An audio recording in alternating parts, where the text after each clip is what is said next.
Yeah, hello peeps. It's another glorious day, and today I want to talk about something very crucial. Are we really cut out for a hard life in Africa? We are used to this hard life, hard work, toil concepts. Is that what we are really cut out for in Africa, or something went wrong along the line? Now, let me quickly take you through this. Today, in Africa, the concept of hard work or toil is something we have come to see as normal, while for some, it is just something very unpalatable and unpleasant, but a survival process to be endured. But in my opinion, I don't think the Creator wired us for hard work, hard life, and toil, considering the fact that we are super blessed and endowed with inexhaustible natural resources.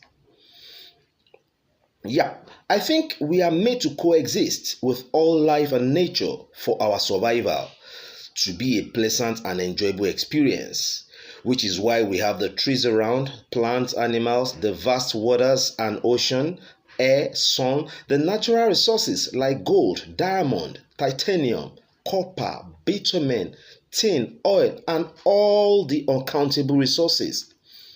All these were for our benefit so that we will not stress nor toil, but have an enjoyable and pleasant experience, on a beautiful planet in the process of our eternal evolution.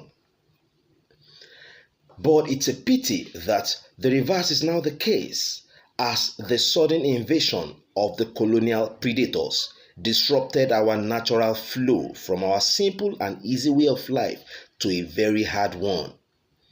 Meanwhile, these predators don't live hard nor toil, but they brought us the mentality of toil, hard work, and hard living through their delusional religious interference and indoctrination, part of which states that man will suffer and toil. That's in Genesis chapter 3, verse 17 to 19. Now, verse 17 reads, "Cursed is the ground for your sake. In toil you shall eat of it all the days of your life." Okay, now let's check something. Let's check the meaning and synonyms of toil. Now, to toil means to work extremely hard or incessantly, or exhausting physical labor.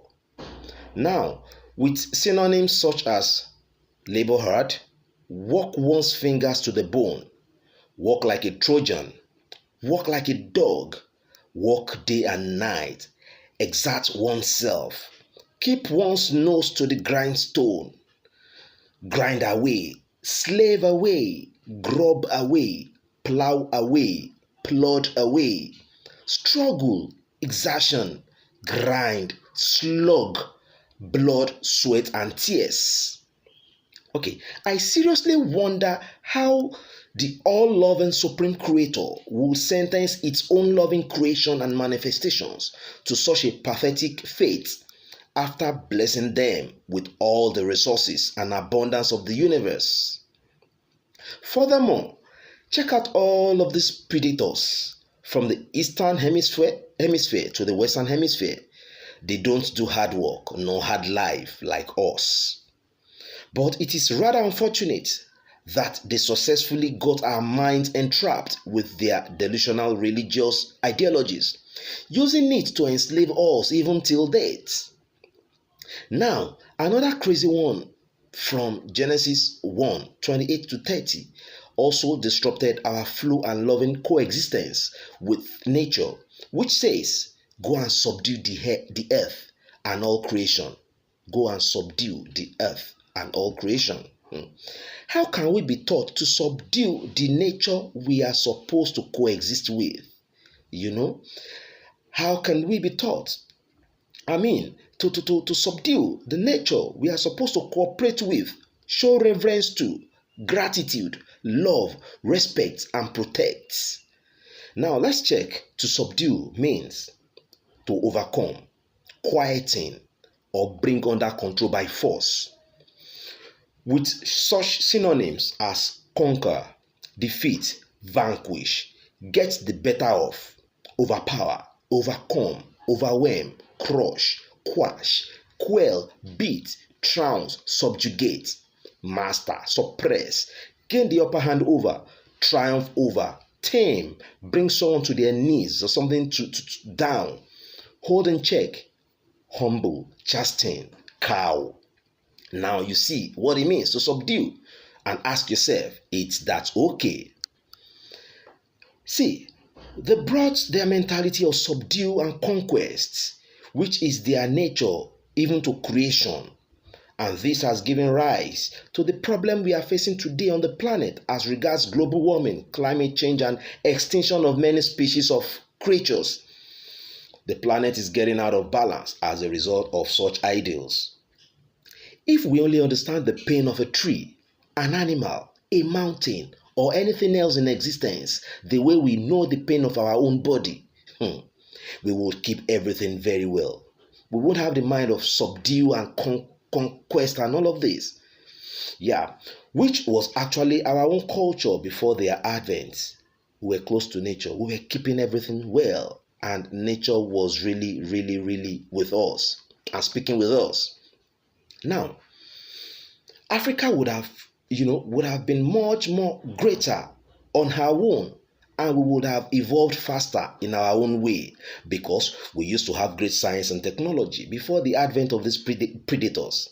Africa had great pyramids such as were found in Egypt and Enugu, Nigeria, plus inventions that the colonial predators cannot explain and had downplayed till today, such as the Igbo Ukwu torus model of the universe, popularized by Stephen Hawking in his book A Brief History of Time, From the Black Holes to the Big Bang, and by Michio Kaku in his book Hyperspace, A Scientific Odyssey Through Parallel Universes.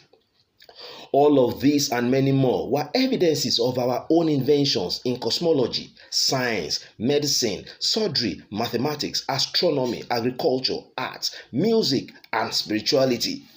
The Greeks themselves testify to have learned from us, blacks. Now, these people plundered our resources through wicked means and genociding millions of our ancestors. The sad story of killing and resource plundering in Congo and other parts of Africa are some of the saddest events in the history of humanity. They took our natural resources, our gold, our diamond, to build and develop their own nations to what it is today. Apart from taking our natural resources, as if that wasn't enough, they also took human resources in the most gruesome ways by slavery. We were used as laborers on their plantations. They stole and used our natural and human resources to build up themselves and their nation. So my point is, without their influence, we would have explored our own identity economically, politically, judicially, educationally, and spiritually, and wouldn't have had any need for unnecessary, unproductive, unpleasant toil and hard work amidst the abundance the Creator endowed us with. According to our culture, work will just have been work for what it is, for fun, labor of love, and barter as our means of exchange, Now, for us to have solution and headway as Africans, it simply means we have to leave behind the colonial predator systems and ideologies while we embrace our own systems. Africa needs leaders who will think in this direction and not leaders who will continue to be worshippers, slaves, puppets, and stooge of the colonial predators.